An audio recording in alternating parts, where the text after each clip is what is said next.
We are about to start the session. Let's wait for another 5 minutes. Let everyone join the session.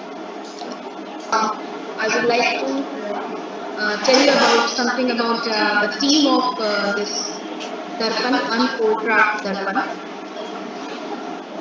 Anmol Deep, founder of Unfold Craft. Dr. Anupam Bhatnagar, mentor. Ritika Lach as content writer. This is a small team of Unfold Craft Darpan, and we are about to start the seminar in another 5 minutes. So please kindly wait. Thank you so much. Before starting the session, I would like to give some introduction and brief about the organization which is organizing this event. Unfold Craft Darpan is a sister venture of Unfold Craft, founded on July 10th, 2020, which collects art, creativity, technology, and innovations from people across the globe and turns them into interactive and motivational sessions so that others get motivated at large by passing on these innovations and creativity in the form of workshops and seminars, offline or online. So, very good evening to everyone. मैं हूँ आपकी host Arpita सहाय और आप सबका बहुत बहुत स्वागत है हमारे आज के इस ऑनलाइन सेशन में।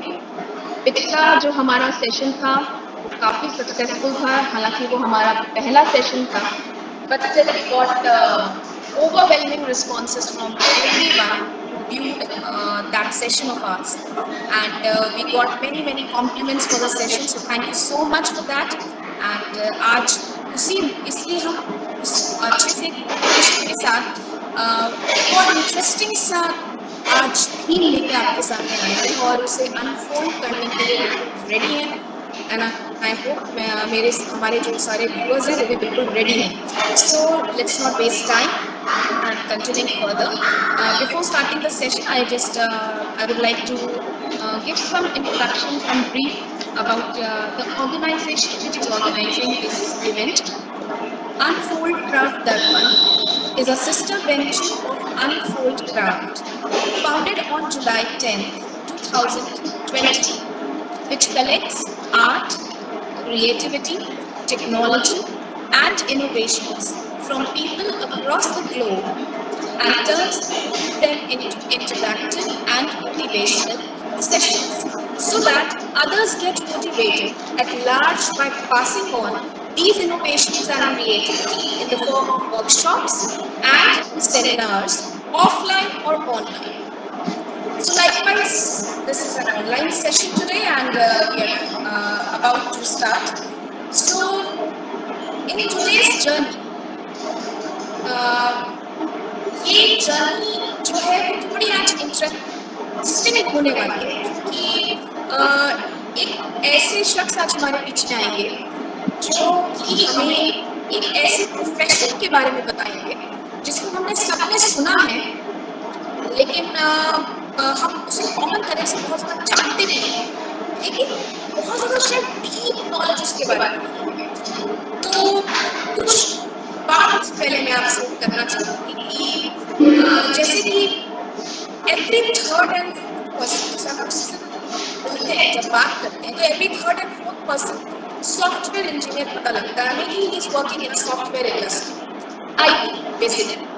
तो हम सोचते हैं कि यार wow that is a very good thing, because आधा से ज़्यादा काम तो घर से ही हो जाता होगा, क्योंकि वर्क फ्रॉम होम जो है आजकल शायद एक टैग लाइन है जो कि काफ़ी पॉपुलर हो गई है, जिसके बारे में हर कोई जानता है।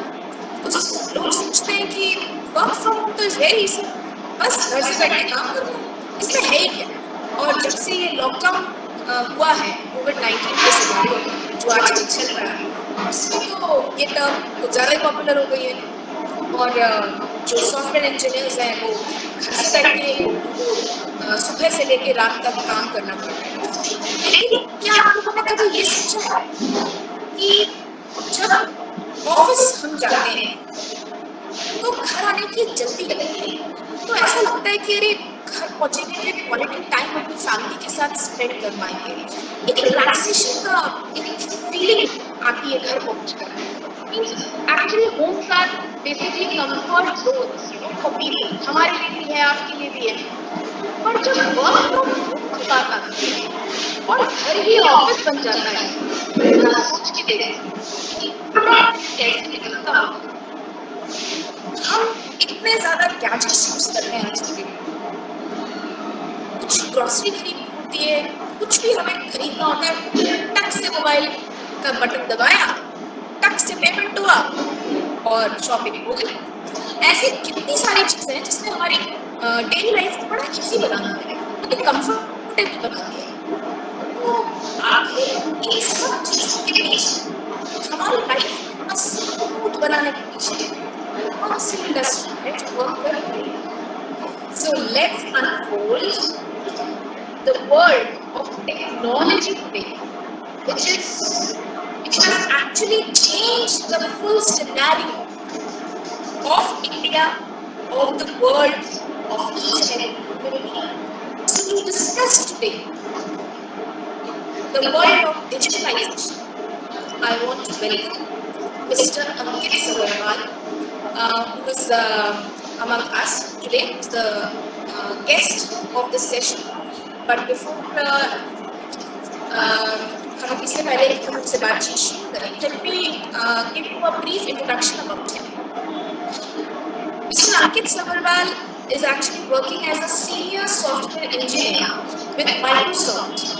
He has cleared his bachelor's in technology with distinction. He has 7 years of total work experience in IT industry and has led number of positions before beholding the current position. Previously, he has led a team of 20 engineers in Microsoft itself. He has worked in diverse cultures with clients of Europe, South Africa and US regions. Technical collaboration, leadership and management are some of his skills which have been proven valuable to the company. So let us have 7 years. और कैसे आपको लगा कि IT ही मेरे लिए एक best career है? तो अर्पिता जी, सबसे पहले तो मैं आपका धन्यवाद करना चाहूँगा कि आपने मुझसे ये सवाल पूछा, क्योंकि हाँ जी, क्योंकि रोज जब मैं अपने काम में इंडल्ज रहता हूँ तो मतलब शायद कहीं ना कहीं मैं मोमेंट्स को रिवाइव नहीं कर पाया। तो सबसे पहले बहुत थैंक यू आपका। एंड ये जो जर्नी है मेरी 7 साल की, अगर देखा जाए तो यहाँ पे काफ़ी एक्सपीरियंस्ड व्यूअर्स हैं हमारे साथ। उनके मतलब अगर एक्सपीरियंस के आगे देखने जाए तो ये बहुत ही छोटी सी जर्नी है, बट मैं इन 7 सालों में मैंने बहुत कुछ सीखा। मैं बड़ी companies, mid size companies and small scale industries के साथ जुड़ा। मैंने बहुत सारे स्ट्रॉन्ग टेक्निकल पीपल जो शायद आप लोगों की आज रोज की जो जिंदगी है या रोजमर्रा की जो जिंदगी है उसको आसान बनाने में शायद उन लोगों का बहुत बड़ा कॉन्ट्रीब्यूशन था। जैसे कि आपने बताया कि मैं आपके इंट्रोडक्शन से सुन रहा था कि जैसे एक टेक वर्ल्ड कैसे काम करता है, जो बहुत ही अच्छा एक एक्सपीरियंस, बहुत ही अच्छा एक एग्जांपल जो आपने सेट किया कि एक ऐप उठाई और हमने सब्जी ऑर्डर कर दी और सब्जी घर पे डिलीवर हो। तो इसको साकार करने के लिए जो टीम बनती है, मैं शायद उस टीम का कहीं ना कहीं हिस्सा रहा हूँ। और मैंने इन 7 सालों में बहुत यंग नए जनरेशन के साथ, बहुत एक्सपीरियंस जनरेशन के साथ, अपने कलीग्स के साथ, अपने हम उम्र दोस्तों के साथ मैंने ये टाइम को बिताया है और काफ़ी अच्छे और मैं कहूँगा बुरे एक्सपीरियंसेस फेस किए हैं, जो कि ज़रूरी भी हैं आपको चीज़ों को सिखाने के लिए। तो ups and downs, I would say the journey is very upside down. एक काम सी की तरह जर्नी नहीं थी ये, लेकिन अगर मैं समझता हूँ कि अगर ये काम सी होती तो शायद मैं कुछ सीख नहीं पाता अपनी जीवन। तो मुझे लहरों ने बहुत कुछ सिखाया। लहरें आई चैलेंजेस के रूप में आई और उन चैलेंजेस को मैंने अडॉप्ट किया और अपने मेंटर्स की वजह से मैं अपने मेंटर्स का बहुत शुक्रिया अदा करना चाहूँ कि उन्होंने मेरी ये 7 साल की जर्नी बहुत ही इंटरेस्टिंग बनाने में उनका बहुत बड़ा योगदान है। जी। तो जी, तो ये तो जैसे कि आपने जब आप एज अ फ्रेशर जब आप आईटी इंडस्ट्री में आए, क्योंकि देखिए अभी हमारे साथ इतने सारे व्यूअर्स हैं जो कि काफ़ी स्टूडेंट्स भी हैं हमारे साथ, यंग जनरेशन भी है, कुछ हो सकता है कि आईटी इंडस्ट्री में अपना करियर भी बनाना चाहते हैं। तो एक्चुअली उनके लिए मैं ज़्यादा ये सवाल पूछती हूँ आपसे कि आपने जब as a fresher IT industry में एंटर किया, क्या कोई ऐसा सिनेरियो आपकी करियर में ऐसा आया उस समय कि आपको लगा हो कि हाँ मैं एक बहुत ही टफ सिचुएशन फेस कर रहा हूँ और आप थोड़े से डिसहार्टन हुए हो एज अ फ्रेशर, तो कैसे आपने चीज कोप अप किया और कैसे आपने अपनी स्पिरिट को फिर से अपग्रेड किया? तो मैं इस चीज़ को ऐसे शुरू करना चाहूँगा अर्पिता जी। सबसे पहले मैं आपको बताऊँ कि मेरे को 7 साल हो गए हैं इस आईटी इंडस्ट्री में, लेकिन जब मैं छोटा था, मेरे हिसाब से जब मैं 6th या 7th ग्रेड में था, तब मुझे ये कंप्यूटर्स मतलब एक अजीब-सी दुनिया ही लगती थी। मतलब मेरे लिए एक मॉन्स्टर्स मशीन हुआ करती थी, जो कि सिर्फ़ और सिर्फ़ मुझे परेशान करने के लिए, मुझे ऐसा लगता था ये मेरे को परेशान करने के लिए बनाई है। मतलब ये टीचर्स आएँगे और मुझे उस पे जाना है और मुझे कुछ नहीं आता है, के लिए ही मेरे स्कूल में लगाई गई। बट जब मैंने धीरे-धीरे इस चीज़ को समझने की कोशिश की, जब मेरे मेंटर्स, मेरा पहला मेंटर जो था मेरे को मिले थे, वो मेरे टीचर थे स्कूल में। उन्होंने जब मुझे गाइड किया कि नहीं अंकित, ये ऐसा मतलब ये कोई अलग दुनिया नहीं है, ये तुम्हारे काम को आसान करने के लिए ही चीज़ें हैं। तो मैं उस क्षेत्र में अपनी रुचि को मैंने अपनी रुचि को अलाइन किया। तब मुझे लगने लगा कि ये जो क्षेत्र है, ये लोगों की जो रोज़ की ज़िंदगी है, उसमें काफ़ी एक महत्वपूर्ण मतलब रोल प्ले कर सकता है। तो उस हिसाब से मैंने अपना मतलब मैंने इंजीनियरिंग क्षेत्र में अपना अध्ययन किया। फिर मैंने आईटी सेक्टर से शुरुआत की। मैंने 2013 अगस्त में अपने करियर की शुरुआत की। मेरी जो सबसे पहली कंपनी थी, मैं अब आपके प्रश्न की तरफ बढ़ रहा हूँ कि जो जब मेरी सबसे पहले जो मेरी कंपनी थी, उसमें मेरे को सिर्फ़ 15 दिन के लिए कंपनी ने बोला था कि हाँ, अब आपको एक प्रोफ़ेशनल ट्रेनिंग दी जाएगी।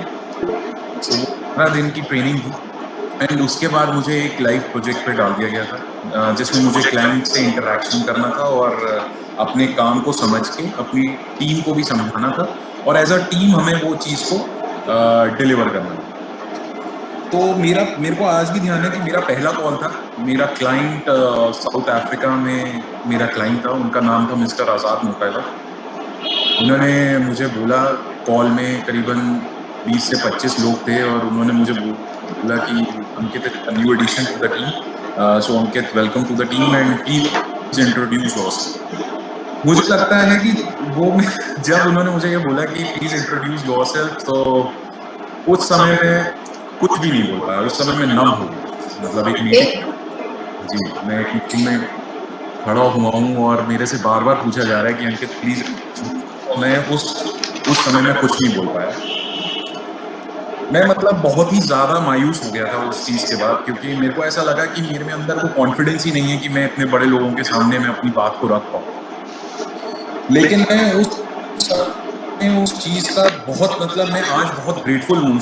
वो एक्सपीरियंस मेरे साथ हुआ एंड उससे भी ज़्यादा मैं ग्रेटफुल हूँ कि मेरे जो मेंटर थे, मेरे जो डायरेक्टर थे उस समय, मिस्टर प्रवाश मोहन, उन्होंने मुझे कभी भी ऐसे मतलब डिसहार्टन नहीं किया। उन्होंने मुझे बुलाया, उन्होंने मुझे बोला कि कोई मतलब मायूस होने की कोई ज़रूरत नहीं है। ऐसे कई सारे मौके आएँगे अब तुम्हारे जीवन में, अब जब तुम इस इंडस्ट्री में हो, तो कई सारे मौके आएँगे। तो कॉन्फिडेंस कभी लूज़ नहीं करना है, क्योंकि सामने वाला, अगर तुम सही हो, तो कोई भी ऑडियंस कोई भी हो, आपकी बात को वो सुनेंगे। शायद वो तब उस समय नहीं मानेंगे, लेकिन शायद बाद में उस चीज़ को ज़रूर रियलाइज़ करेंगे। तो उन्होंने मेरे को मतलब डाँटते हुए नहीं, बल्कि बड़े प्यार से उन्होंने मेरे को समझाया, तो मेरे को उससे बहुत कॉन्फिडेंस मिला और वो एक बहुत पॉज़िटिव वाइब थी मेरे लिए। शायद उन्हीं की बदौलत मैं आज मतलब इतने बड़े प्लेटफॉर्म पे एक सेमिनार आप लोगों के समक्ष पेश कर रहा हूँ, तो वो कॉन्फिडेंस मुझे शायद कहीं ना कहीं वहीं से मिला। Very nice. तो मतलब सबसे मुझे इंटरेस्टिंग बात ये लगी है, और जो अपने व्यूअर्स जो स्पेशली स्टूडेंट्स हैं, चाहे वो छोटे बच्चे वाले स्टूडेंट्स हैं या जो हमारे यंग जनरेशन है, उसको मैं ये कहना चाहूँगी कि कभी कभी जो चीज़ आपको मॉन्स्टरस लगती है, कभी कभी वो आगे जाके आपकी जिंदगी की शायद सबसे प्यारी चीज बन सकती है। सो हमें एक पॉजिटिविटी के साथ हमेशा मूव करते रहना चाहिए और शायद कॉन्फिडेंस करना चाहिए। आपकी इस बात से मुझे तो यही समझ आया है। आई होप कि व्यूअर्स को भी यही मैसेज गया है। सो आगे बढ़ते हैं, और अब मैं आपसे ये जानना चाहूँगी कि जैसे कि हम जो बात कर रहे हैं आपके सॉफ्टवेयर इंजीनियर, सॉफ्टवेयर इस फील्ड को लेकर, तो डिजिटलाइजेशन क्या है? तो डिजिटलाइजेशन एक बहुत ही बड़ा वर्ड है अर्पिता जी, मतलब बहुत ज़्यादा अगर हम इस बारे में डिस्कशन करें तो मेरे हिसाब से हमारा जो प्लेटफॉर्म का टाइम है वो कम पड़ जाएगा, बट मैं इसको बहुत संक्षेप में अपनी ऑडियंस के लिए समझाना चाहूँगा, क्योंकि कोई जाने या अनजाने में आज दुनिया में हर एक व्यक्ति इस वर्ड से जुड़ा हुआ है। जैसे मैं आपको एक बहुत छोटा सा एग्जांपल देता हूँ कि जैसे आज आप मोबाइल यूज करते हैं तो आप एक व्हाट्सएप यूज करते हैं, तो व्हाट्सएप एक यूटिलिटी है जिससे आप अपने दोस्तों रिश्तेदारों का हालचाल इस पैंडेमिक सिचुएशन में पता करते रहते हैं, पूछते रहते हैं कैसा एक हालचाल है। आज आप फेसबुक स्टार्ट करते हैं तो फेसबुक में आप मीडिया को शेयर करते हैं। आज आप जैसे कि मान लीजिए आज आप मतलब अगर आप मेट्रो सिटीज में देखें तो आपके पास बिग ओला है, उबर है, ऐसे कई एग्जाम्पल हैं, ऐसे कई न्यूमरस एग्जाम्पल्स हैं जो आज की इंडस्ट्री में, आज की आईटी इंडस्ट्री में आपको कहीं ना कहीं हर व्यक्ति को छूते हैं, हर व्यक्ति के लाइफ में एक बहुत ही इंपॉर्टेंट रोल प्ले करते हैं। डिजिटलाइजेशन इनके ऊपर एक आप समझ लीजिए एक परत बनाई, इस पूरी यूटिलिटीज के ऊपर एक परत बनाई ताकि हम जैसे कॉमन लोगों को एक प्लेटफॉर्म मिल सके जो यंग बडिंग एंटरप्रेन्योर्स हैं, यानी कि यंग बडिंग जो बच्चे हैं जो जिनको अपना बिजनेस स्टार्ट करना है, उनके लिए काफी ईज डाउन करने की कोशिश की थी। इसका एक बहुत बड़ा उदाहरण मैं दूंगा आप कि ये जो मेक इन इंडिया करके इनिशिएटिव आया है गवर्नमेंट का, जो हमारे प्रधानमंत्री श्री नरेंद्र मोदी जी लाए हैं, वो उसका एक बहुत बड़ा एक पार्ट है ये डिजिटलाइजेशन ही है जिसकी वजह से वो ये चीज मेक इन इंडिया ले पाए, और हमारे जो बडिंग इंजीनियर्स हैं या बडिंग फ्रेश माइंड्स हैं वो इस प्लेटफॉर्म को का फायदा उठा के अपने इनोवेशंस को आगे ला रहे हैं। ये डिजिटलाइजेशन ही है कि आज एक शेफ जो कि एक बहुत बढ़िया शेफ है और उसकी डिश उसको बहुत अच्छी तरह की, क्योंकि देखिए जैसे इंडिया एक डाइवर्स नेशन है, मतलब आप कलकत्ता चले जाएंगे तो आपको अलग क्यूजीन मिलेगा, आप असम चले जाएंगे तो एक अलग डिश आपको टेस्ट करने को मिलेगी, पंजाबी खाना एक अलग चीज लेकर आता है।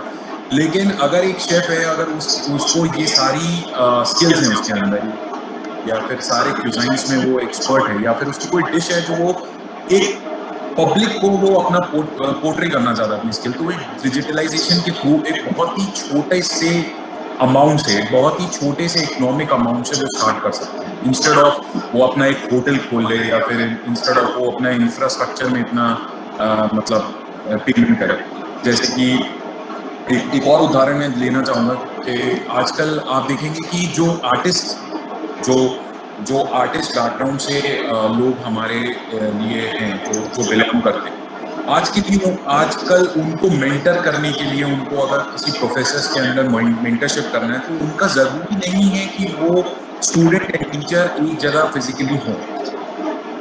कई बार जैसे आप देख ही रहे हैं कि पैंडेमिक सिचुएशन है तो लोगों का मूवमेंट बहुत रिस्ट्रिक्टेड है, हम लोगों को बहुत ही नेसेसिटी हो तो ही निकल सकते हैं, लेकिन थ्रू दिस डिजिटलाइजेशन में इंक्लूड हो गया जैसे कि आपका इंटरनेट, एक फ्यूअर कॉस्ट ऑफ इंटरनेट पे एक टीचर और एक स्टूडेंट कनेक्ट कर सकते हैं, अपनी मिस्टेक्स को फर्निश कर सकते हैं प्रोफेसर के अंदर गाइडेंस लेके, और बहुत ही अच्छा उम्दा मतलब प्रदर्शन करके ऊपर आ सकते हैं, अपनी स्किल्स को एनहांस कर सकते हैं। तो ऐसी कई चीज़ें हैं जो मतलब मैं आपसे कहना चाहूँगा कि इस डिजिटलाइजेशन को टच करती हैं। और मैं एक बहुत ही मतलब बात कहना चाहूँगा, एक बहुत ही सत्य बात कहना चाहूँगा। क्योंकि आज हमारे बीच में जितने भी लोग हैं इस ऑडियंस और या फिर इस प्लेटफॉर्म पे, कहीं ना कहीं वो डिजिटलाइजेशन से जुड़े हैं। मेरे हिसाब से आज हम ये जो सेमिनार कंडक्ट कर रहे हैं, ये डिजिटलाइजेशन का ही एग्जाम्पल, बेस्ट एग्जाम्पल।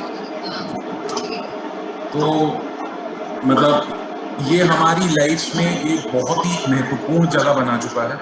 और आने वाले टाइम में अगर हम इससे अडेप्ट नहीं होंगे, इस डिजिटलाइज्ड वर्ल्ड से अडेप्ट नहीं होंगे, तो कहीं ना कहीं हम लोग बहुत पीछे रह जाएंगे। जैसे कि मैं आपको एक बहुत अच्छा एग्जांपल दूं कि नोकिया जो कंपनी थी, आप ये समझिए कि जब मोबाइल लॉन्च किया था तो मोबाइल का मतलब एक समय पे नोकिया होगा, ऐसा ही होगा। लेकिन वो कंपनी ने चेंज को अडेप्ट नहीं किया, जिसका मतलब मैं कहना चाहूंगा कि उसने चेंज को अडेप्ट करने में या फिर देरी कर दी, और उसका नतीजा ये है कि मार्केट में अब नोकिया नहीं है। तो ये एक बहुत बड़ा एग्जाम्पल है। आपको चेंज को अडेप्ट करना बहुत ज़रूरी है, और इस डिजिटलाइजेशन को आपको हर महीने में जो आपके लिए सही हो चीज़ें, उनको अडेप्ट बहुत जल्द से जल्द करके आपको एक अच्छा प्लेटफॉर्म मिल सकता है, जिसका आप उपयोग करके बहुत अपनी स्किल्स को फर्निश कर सकते हैं और बहुत अच्छा अपना पोर्टफोलियो बना सकते हैं। जी, तो आप स्टूडेंट्स के लिए या वो जो बच्चे इस लाइन में, इस फील्ड को ज्वाइन करना चाहते हैं, जो एज अ करियर इसे ऑप्ट करना चाहते हैं, उनके लिए आप क्या कहेंगे कि कैसे वो इसमें वर्क कर सकते हैं, कैसे उन्हें अपने आप को ग्रो कर सकते हैं, कैसे इस इंडस्ट्री में पार्ट बन सकते हैं? मेरे हिसाब से अर्पिता जी, अगर कोई इस इंडस्ट्री में आना चाहता है, स्पेसिफिकली अगर मैं बोलूं कि एक आईटी इंडस्ट्री में आना चाहता है, तो उसके लिए मेरे को ऐसा लगता है कि जो स्टूडेंट्स हैं हमारे, जो मतलब बैचलर ऑफ कंप्यूटर एप्लीकेशंस हैं, या फिर बैचलर ऑफ टेक्नोलॉजी से बिलोंग करते हैं, या फिर कोई भी स्ट्रीम से बेसिकली बिलोंग करते हैं और उन्हें कंप्यूटर क्षेत्र में रुचि है। कंप्यूटर क्षेत्र में रुचि रखना मतलब जैसे इनोवेशंस में अगर आपकी रुचि है, आपको ऐसा लगता है कि कोई अगर एप्लीकेशन चल रही है, जैसे आज हम ये सेमिनार कर रहे हैं, तो किसी के मन में अगर ये सवाल आता है कि इसके पीछे क्या चल रहा हो, हम एक दूसरे की शक्ल कैसे देख पा रहे हैं, या मेरी आवाज आप लोगों तक कैसे पहुंच पा रही है, या ऐसा भी तो हो सकता है कि इसमें 500 पीपल आ जाएं, तो फिर ये एप्लीकेशन कैसे काम करेगी, या मतलब ये सारे तरीके हैं। तो अगर किसी के मन में ये विचार आता है, तो मेरे हिसाब से उसके लिए जो क्षेत्र है वो एक आईटी से रिलेटेड एक क्षेत्र हो सकता है। दूसरी चीज मैं ये कहूँगा कि हमेशा कोई भी, मतलब ऐसा नहीं कि सिर्फ ये आईटी सेक्टर, कोई भी इंडस्ट्री को अगर बच्चे ज्वाइन करना चाहते हैं, तो उसके लिए डेडिकेशन, कमिटमेंट और डिटर्मिनेशन होना बहुत जरूरी, एक रूटीन होना बहुत जरूरी, एक एम और एक गोल होना बहुत जरूरी। और इन चीज़ों को प्रिपेयर करने के लिए मैं ये कहूँगा कि अपने से एफर्ट डालना पड़ेगा, क्योंकि अनफॉर्चुनेटली अभी हमारा जो एजुकेशन सिस्टम है, जो प्राइमरी स्कूल्स हैं, उसमें ये चीज़ धीरे धीरे इंड्यूस हो रही है, बट अभी तक उस कंपटीशन लेवल पे नहीं है। क्योंकि मैं आपको एक कटु सत्य ये बताना चाहूँगा कि कंपटीशन सिर्फ आपका इंडिया में नहीं है, ये कंपटीशन ग्लोबल कंपटीशन है, क्योंकि आप ग्लोबल इंजीनियर से कॉम्पीट करते हैं। जब आप एक ग्लोबल कंपनी में काम करना चाहते हैं, तो एक ग्लोबल कंपटीशन होता है, ग्लोबल कंपटीशन में आप कॉम्पीट करते हैं। Engineers from various part of the world will come and will be there. तो आपको अपने स्किल सेट को प्रूव करना है, तो आपको शुरू से मेहनत करनी पड़ेगी। जैसे कि लोगों ने सुना होगा कि कोडिंग लैंग्वेज, ये एक मिथ है कि लोगों को लगता है यार ये तो बहुत मुश्किल है, ये तो कैसे होगा।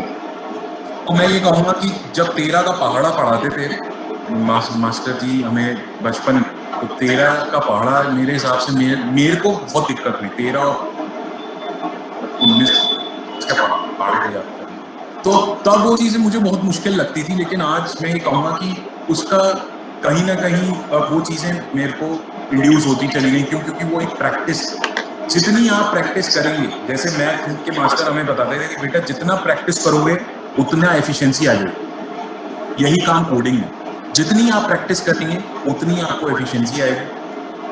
कई बार ऐसा होगा कि चीजें आपको नहीं समझ में आएंगी, चीजें जब आप मैं ये स्पेशली बीटेक बीसीए स्टूडेंट्स के लिए या स्टूडेंट्स के लिए जो आईटी सेक्टर में आज इंटरव्यू दे रहे हैं, उनके लिए है कि कई बार चीजें नहीं आएंगी समझ, लेकिन उससे डरना नहीं है हमें, कभी हमें डीमोटिवेट नहीं होना।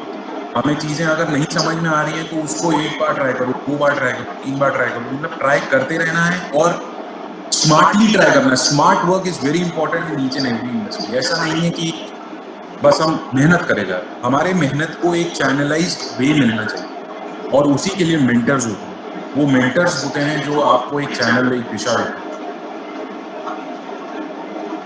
और वो मेंटर अगर आप ढूंढ पाए, मतलब एक अच्छा मेंटर अगर आपको मिलता है तो प्लीज उसकी गाइडेंस और उसकी बात सुनिए। ये बहुत जरूरी है कि एक एक्सपीरियंस बंदा जब कुछ कहे तो उसकी बात बहुत अच्छे से सुननी चाहिए और उससे देखना चाहिए कि उससे आप क्या सीख सकते हैं और आप अपने आप को चैनलाइज कैसे कर सकते हैं। ये बहुत जरूरी है। तो एक चैनलाइज्ड एनर्जी के साथ एफर्ट्स बहुत जरूरी है। तो चलिए, ये तो हुआ थोड़ा सा हमारा डिजिटलाइजेशन और कैसे हमें आगे इस इंडस्ट्री में जाना चाहिए। थोड़ा सा मैं इस चीज से हट के कुछ आपके बारे में और जानेंगे। जैसे कि हमने सुना है कि सॉफ्टवेयर इंजीनियर्स दिन रात काम करते हैं, सुबह से लेकर रात तक बस कॉल्स कॉल्स कॉल्स। तो अभी तो जैसे लॉकडाउन हो गया, पहले तो आप भी ऑफिस जाया ही करते होंगे और थोड़ा बहुत काम शायद घर से करते होंगे, लेकिन अब तो टोटली आप घर से ही काम कर रहे हैं, work from home as you say. तो कैसे मैनेज करते हैं आप, मतलब कैसे होता है घर में एक ऑफिस बना लिया है, या कैसे पूरा टाइम मैनेज करते हैं फैमिली के साथ? जी, मैं आप लोगों की लाइफ को सक्सेसफुल बनाने के लिए, जी हाँ, ये सही बात है कि हम लोगों को दिन रात काम करना होता है ताकि जो दिन भर की यूटिलिटीज हैं वो कभी क्रैश ना हो, और ना क्रैश करते हुए हम लोगों को थोड़ा सा एक्स्ट्रा एफर्ट देना पड़ता है। बट मैं ये समझता हूँ कि ये एक्स्ट्रा एफर्ट सिर्फ मेरी इंडस्ट्री में नहीं बल्कि हर एक इंडस्ट्री में है जो हमारी जिंदगी को आसान बनाने के लिए लगी हुई है, हमारे काम को करने के लिए लगी हुई है। एंड दूसरी चीज ये है कि मेरे केस में मैंने इसलिए कर पा रहा हूँ कि मुझे फैमिली का बहुत सपोर्ट है, खासकर मेरी वाइफ, मेरे पेरेंट्स का मुझे बहुत ज्यादा सपोर्ट है। और इन लोगों के सपोर्ट की वजह से मैं अपना काम बहुत, मतलब मेरे केस में मैंने एक ऑफिस, आप सही कह रही हैं कि मेरे केस में मैंने एक ऑफिस सेटअप कर चुका हूँ मैं यहाँ पे, जिसमें मैं करीबन 3 मशीन्स के साथ काम कर रहा हूँ और मेरे को असाइंड टास्क हैं या फिर मेरे पे बिस्टोर्ड रिस्पॉन्सिबिलिटीज हैं, उनको मैं टाइम से डिलीवर कर पा रहा हूँ। लेकिन ये और सिर्फ एक फैमिली के सपोर्ट की वजह से ही पॉसिबल है, क्योंकि अगर मैं ये समझता हूँ कि अगर आपके पीछे फैमिली का सपोर्ट नहीं है तो फिर चीज़ें मुश्किल हो जाती हैं अचीव करना, आपको गोल अचीव करना बहुत मुश्किल हो जाता है, आपका ध्यान बढ़ जाता है। और जैसे कि हमने पहले डिस्कस किया कि अगर आपका ध्यान बढ़ गया किसी भी चीज़ में, अगर आप ध्यान नहीं दे पाते, फोकस नहीं है, तो आप उस चीज़ को अचीव नहीं कर पाते। तो ये मेरे लिए एक, अब समझ लीजिए कि रामबाण है कि मेरी फैमिली मेरे पीछे है, तो मैं आप सबकी लाइफ को थोड़ा सा आसान बनाने के लिए हम लोग उस पर काम कर रहे हैं। नहीं, एक्चुअली सॉफ्टवेयर इंजीनियर्स थोड़ा सा आसान नहीं बना रहे हैं, बहुत आसान बना रहे हैं काफी कंफर्टेबल कर दिया है सब कुछ। और सच में मेरे ख्याल से इस फील्ड में जो लोग काम कर रहे हैं वो इतने दिन रात मेहनत करते हैं मेरे ख्याल से, कि आज हम लोग इतनी इजीली आमने सामने बैठ के देखिए बात कर रहे हैं, ऐसा लगता है जैसे आप यहीं बैठे हैं और मैं यहीं बैठी और हमारे सारे व्यूअर्स भी इजीली हमें देख के और सुन पा रहे हैं। That's a boom actually in the world which IT industry has given. It's really a compliment basically to you people. तो चलिए अब आगे बढ़ते हैं थोड़ा, और अब आप मुझे कुछ ये बताएं कि कैसे मतलब डिजिटलाइजेशन जो है, आपने जैसे बताया इतना वास्ट एक ये टॉपिक, तो आप इतने बिजी भी रहते हैं, सब प्रोग्रामिंग ये सब चलता रहता है। तो क्या ये मतलब कि आपको समय मिलता है अपने लिए भी कि आप कुछ क्रिएटिव कुछ कर पाए? कैसे मतलब आप अपना हेलो हाँ जी, हेलो। अंकित जी सुन पा रहे हैं? हाँ हाँ जी, मैं हाँ, तो कैसे मतलब आप अपने आप को काम एंड फोकस कर पाते हैं अपने वर्क में, क्योंकि इतना बहुत मुश्किल है इतने आवर्स एक साथ काम करना। तो क्या कुछ आप करते हैं ऐसा अपने लिए कि आप रिलैक्स कर पाए?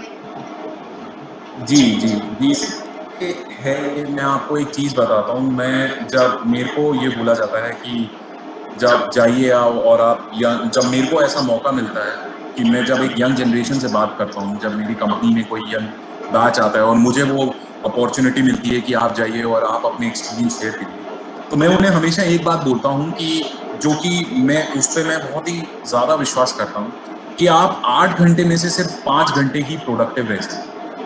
मतलब जैसे आपकी ड्यूटी 8 आवर्स की है, लेकिन आप उसमें से सिर्फ 5 घंटे ही अपना प्रोडक्टिव काम कर सकते हैं। बाकी के जो 3 या साढ़े 3 घंटे होते हैं, उसमें आप उस प्रोडक्टिव काम को कैसे प्रोडक्टिव बनाएँ, उसके लिए वो एफर्ट जाता है। तो मतलब आप ये देखिए कि पूरा पैक्ड है। मतलब पहले 5 घंटे तो आपको वो प्रोडक्टिव काम करना है और बाकी के जो 3 या साढ़े 3 घंटे हैं या फिर 4 घंटे हैं, उसमें आपको ये सोचना है कि 5 घंटे का काम मैं डिलीवर कैसे करूँगा। जिसमें डिस्कशंस होते हैं, जिसमें मीटिंग्स होती हैं, जिसमें कई बार आर्किटेक्चरल डिस्कशंस भी होते हैं, जैसे एप्लीकेशन कैसे बनाई जाए या क्या टेक्नोलॉजी यूज़ की जाए, वगैरह-वगैरह, बहुत सारी चीज़ें। तो इसके बाद जब एक मतलब एक कोई भी एक व्यक्ति जब अपने सिस्टम से उठता है या कोई भी एक आईटी पर्सन अपने सिस्टम से जब उठता है, चाहे वो कोई भी डिपार्टमेंट हो, तो उसको एक मतलब मेरे हिसाब से एक रेस्ट की बहुत ज़्यादा ज़रूरत होती है। मतलब उसको काम होना पड़ता है। क्यों? क्योंकि उसको अगले दिन फिर से वही काम करना है और ये सिर्फ में नहीं, सारी इंडस्ट्रीज़ में मैं कहूँगा कि जब आप अपने वर्क प्लेस को छोड़ते हैं, तब आपको अगले दिन का आपके दिमाग में कहीं न कहीं ये चलता रहता है कि यार कल आऊँगा तो कल मेरे पास ये प्लान है और ये शेड्यूल है और मेरे को इस पे काम करना है। लेकिन उस चीज़ को उस काम को प्रोडक्टिव बनाने के लिए ये बहुत ज़रूरी है कि आपका माइंड उस रात या फिर उस शाम को जब आप अपने घर अपनी फैमिली के पास आ रहे हैं, थोड़ा-सा रिलैक्स हो। तो जैसे कि मैंने कहा कि इसमें सबसे पहले जो प्रायोरिटी है वो तो फैमिली है कि जो फैमिली एनवायरनमेंट बनाए। क्रिएटिविटी इसमें एक बहुत ज़्यादा ज़रूरी चीज़ इसलिए जोड़ देता है क्योंकि जब आप क्रिएटिविटी से जुड़े होते हैं, तो मेरा मानना ये है कि आप इनोवेशन से जुड़े होते हैं।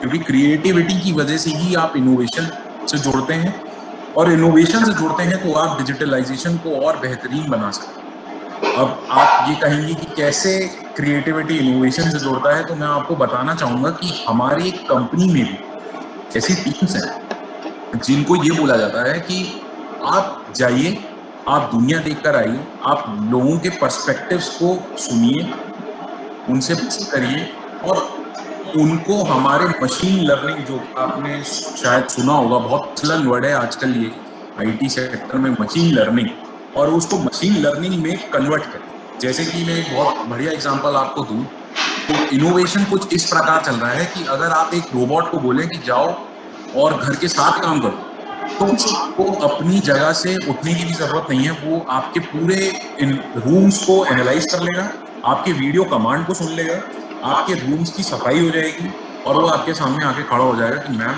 आपका काम हो चुका। तो कहीं न कहीं लोगों के परसेप्शंस, लोगों के पर्सपेक्टिव्स बहुत ज़रूरी हैं क्योंकि टेक्नोलॉजी लोगों के लिए है, लोगों की वजह से टेक्नोलॉजी है, टेक्नोलॉजी की वजह से लोग नहीं हैं। ये चीज़ हम लोगों को बहुत ही एक क्लियर विज़न दिया जाता है। तो अगर लोग हैं, पर्सन्स हैं, पर्सपेक्टिव है तो क्रिएटिविटी है और क्रिएटिविटी है तो इनोवेशन है। तो मैं अपने केस में इस धारणा को सक्षम करने के लिए मैंने अभी अपने लिए मैंने एक स्टेपिंग स्टोन रखा है एक्रिलिक पेंटिंग में। और इसमें मैं सबसे ज़्यादा धन्यवाद देना चाहूँगा अनुपम सर का, क्योंकि उन्हीं की गाइडेंस में मैंने ये चीज़ को स्टार्ट किया और मुझे लगा कि मैं क्रिएटिविटी के पास रहूँ, तो मैं उन्हीं की गाइडेंस में मैंने ये चीज़ को स्टार्ट किया। और दूसरा मेरी वाइफ ने मुझे इस चीज़ के लिए बहुत ज़्यादा सपोर्ट किया। तो वेरी नाइस। बहुत ज़्यादा मतलब शुक्रिया अदा करना चाहता हूँ इस प्लेटफॉर्म के माध्यम से कि उन लोगों ने मेरे लिए वो चीज़ मेरे को एक, जैसे मैंने आपसे बोला कि अनुपम सर ने मुझे एक दिशा दिखाई कि सिर्फ काम ही नहीं, इसके साथ अगर आप ये चीज़ भी मैनेज कर पाएँ, और मैं बताऊं कि बहुत ही आसान है। शुरू में हाँ दिक्कतें होती हैं, आपको टाइम निकालना पड़ता है, लेकिन जब आपके पास आप टाइम निकालते हैं तो आप बहुत उत्सुक रहते हैं कि आप अपना काम खत्म करें और आप उस अपने शौक, अपनी हॉबी के पास हैं, और जब आप अपनी हॉबी को करते हैं तो आपका माइंड बहुत रिलैक्स है। तो ये चीज़ मैंने एक्सपीरियंस की, और इसका एक्सपीरियंस इसका इफेक्ट मेरे काम पे भी है। अब मैं शायद डबल एफिशिएंसी से अपने टास्क को कंप्लीट कर पाता हूँ जब से मैं इस क्रिएटिव वर्ल्ड में जब से मैं इनके साथ जुड़ा। तो I am very very grateful to Anupam sir and my wife. That's very nice, very nice. लेकिन हाँ, मुझे आपकी बात एक सुन के बहुत ही रिलैक्सेशन मिला कि आगे आने वाले टाइम में आईटी जो सेक्टर है वो ऐसे रोबोट्स शायद ला सकता है जो कि घर के काम में हेल्प कर दे क्योंकि इस पैंडेमिक सिचुएशन में लेडीज तो बहुत ही फ्रस्ट्रेट हो गई हैं घर का काम कर करके शायद तो ये आपने एक बहुत अच्छी बात बोली जिससे मुझे तो बहुत ही खुशी हो गई है। खैर, अच्छा ये बताइए कि जितनी भी क्रिएटिव फील्ड्स हैं उनमें ये डिजिटलाइजेशन कैसे हेल्पफुल है? क्रिएटिव फील्ड के जो लोग हैं वो इन्हें कैसे यूज कर सकते हैं? जी, मैं जैसे मैंने आपसे कहा कि हर एक फील्ड, हर एक पर्सन, हर एक कॉमन आदमी इस डिजिटलाइजेशन से कहीं ना कहीं हुआ है। जैसे कि मैं आपको बहुत एग्जांपल्स दे सकता हूँ। आपने सुना होगा कि जैसे म्यूजिक की जो फील्ड होती है, म्यूजिक में जैसे म्यूजिक से रिलेटेड जो मतलब लोग होते हैं, जो प्रोफेशनल आर्टिस्ट होते हैं, उनको ट्यून्स बनानी पड़ती है। तो उनके पास सिंथेसाइजर करके एक बहुत बड़ी मशीन होती है जिससे वो सिंथेसाइज अपने म्यूजिक बहुत तरह की टूल्स देते हैं। उसकी आईटी इंडस्ट्री ने उन लोगों को सॉफ्टवेयर्स बना के दिए हैं, हाई स्केल सॉफ्टवेयर्स हैं वो, जो जिससे बहुत बड़े बड़े म्यूजिशियंस, आर्टिस्ट अपनी तरह की धुन बना सकते हैं, अपने कंफर्ट जोन में धुन बना सकते हैं। जैसे क्लासिकल में उन्हें कोई धुन चाहिए तो क्लासिकल में कर सकते हैं, इंग्लिश रैप में चाहिए, रॉक में चाहिए, आप मतलब कोई भी एक म्यूजिक मतलब फील्ड या वर्टिकल उठा के देखेंगे तो उसमें वो अपनी तरह से म्यूजिक को ढाल सकते हैं। तो इसमें भी जैसे आप अगर हम कुछ म्यूजिक के लिए बना रहे हैं तो हमें म्यूजिक का परसेप्शन लेना पड़ेगा, क्योंकि हम तो टेक्नोलॉजिकल बैकग्राउंड से हैं, लेकिन बातों को समझते हैं कि उन्हें क्या रिक्वायरमेंट है, और उन्हीं की रिक्वायरमेंट को हम एक सॉफ्टवेयर में ढालने की कोशिश करते हैं, और जब वो ढल जाता है तो हम उन्हीं लोगों को देते हैं ताकि वो एक बार टेस्ट करें कि उनके काम की चीज है कि नहीं, और फिर ये चीज मार्केट में उतरती है। तो बहुत बड़ा प्रोसेस है ये।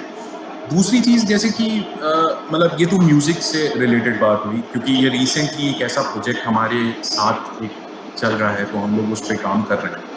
दूसरी चीज एग्रीकल्चर के क्षेत्र में आजकल हम बहुत ज़्यादा इंडियन एग्रीकल्चर के ऊपर हम एक बहुत ज़्यादा रिसर्च करके हम इंडियन फार्मर्स के लिए जो स्कार्सिटी है, जैसे कई आप देखेंगे कि कई क्षेत्रों में बाढ़ आ जाती है, जैसे बिहार में मिर्जापुर की तरफ काफ़ी बाढ़ आई, और कई कई क्षेत्रों में बारिश ही नहीं होती। जैसे 2 या 3 साल पहले मेरे हिसाब से लातूर करके एक डिस्ट्रिक्ट हुआ करता है महाराष्ट्र जी, वहाँ बारिश ही नहीं हुई, तो पानी पुणे और मुंबई से पानी वहाँ पे सप्लाई किया।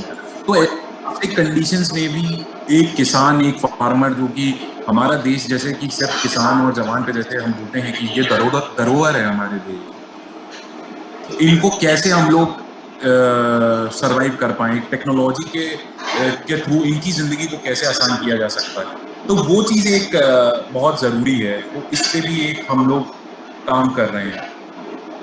पेंटिंग्स आजकल डिजिटलाइज हो चुकी हैं अर्पिता जी, जैसे मतलब मेरा क्षेत्र में अभी मैं इस क्षेत्र से जुड़ा हूँ तो शायद इंफॉर्मेशन मेरी इतनी करेक्ट ना हो, बट पेंटिंग्स भी आजकल डिजिटलाइज्ड हैं। मतलब आप पेंटिंग्स देख सकते हैं, आप ब्लूप्रिंट्स बना सकते हैं, आप फॉरेन आर्टिस्ट को फॉलो करके और उनके डिजिटल फुटप्रिंट्स ले सकते हैं।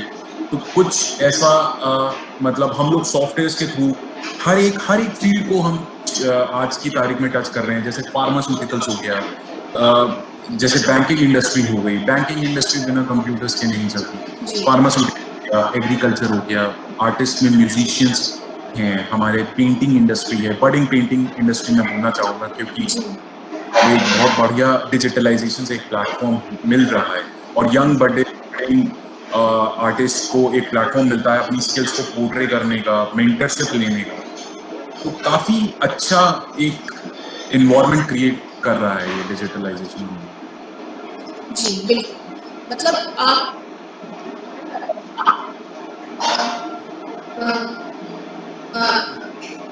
मतलब कि जब आप कोई सॉफ्टवेयर डेवलप करने वो भी डेवलप करने के पर्टिकुलर फील्ड्स की टेक्निकल नॉलेज के साथ नहीं है। जी अर्पिता जी, इसलिए मैंने आपसे कहा कि क्रिएटिविटी बहुत जरूरी है इनोवेशन के लिए। तो ये तो आज मतलब हमारे इस शो की मेरे ख्याल से पूरी टैगलाइन है कि creativity is very essential for innovation.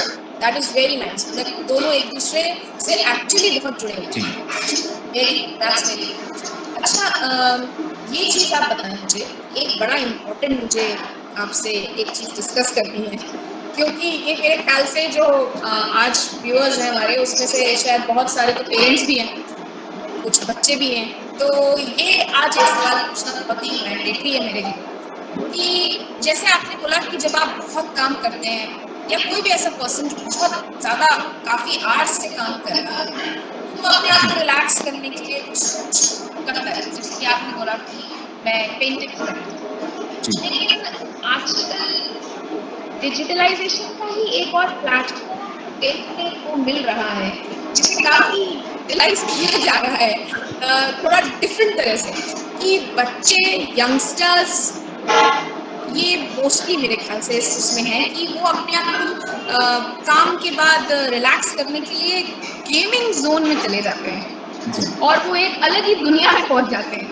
तो आपकी क्या राय है इस बारे में कि ये गेम्स जो है क्या क्रिएटिविटी से बच्चों को दूर ले जा रहे हैं या कुछ प्रॉस एंड कॉन्स हैं या कैसे? जी अर्पिता जी, देखिए हर सिक्के के दो पहलू होते हैं, एक सही दिशा होती है और एक दिशा वो होती है जो जैसे कि मान लीजिए आप, शायद हम लोगों के लिए वो सही नहीं है, शायद पेरेंट्स के लिए वो सही नहीं है। मतलब मैं अगर अब जो मैं आपको चीज़ बताने वाला हूँ या इस पे अपने विचार व्यक्त करने वाला हूँ, शायद मुझे ऐसा लगता है काफ़ी पेरेंट्स मेरे से डिसएग्री होंगे, बट मैं आपको प्रैक्टिकल सा सिनेरियो बताता हूँ कि गेमिंग इंडस्ट्री जैसे हम लोगों के लिए ऐसा लगता है कि यार बच्चे एंगेज्ड हैं, लेकिन आप इसका दूसरा पहलू देखिए कि इसी की वजह से एक बहुत बड़ा एम्प्लॉयमेंट सेक्टर जनरेट हो चुका है। जैसे बहुत बड़ी बड़ी कंपनीज इस सेक्टर में आके अपने काम को कर रही हैं और बहुत अच्छी टीम्स, बहुत अच्छे मतलब मैं कहूँगा डेवलपर्स या इंजीनियर्स या फिर आईटी से जुड़े लोग इस पे काम कर रहे हैं और इससे उनका इनोवेशन एक निकल के आ रहा है। जैसे बहुत अच्छे कार्टूनिस्ट हम लोगों ने पीछे मतलब हम लोगों के यहाँ एक टीम है जिसमें बहुत अच्छे अच्छे कार्टूनिस्ट हैं जो इस चीज़ को लेकर आ रहे हैं। तो और जैसे कि मैंने कहा कि डिजिटलाइजेशन से आप चाहें या ना चाहें आप दूर नहीं रह सकते, आपको डिजिटलाइज रहना ही होगा। आप आज स्मार्टफोन ही यूज कर पाएंगे। आप मार्केट में जाके नोकिया 1100 या नोकिया 3315 अगर आप मांगे उनसे और कहें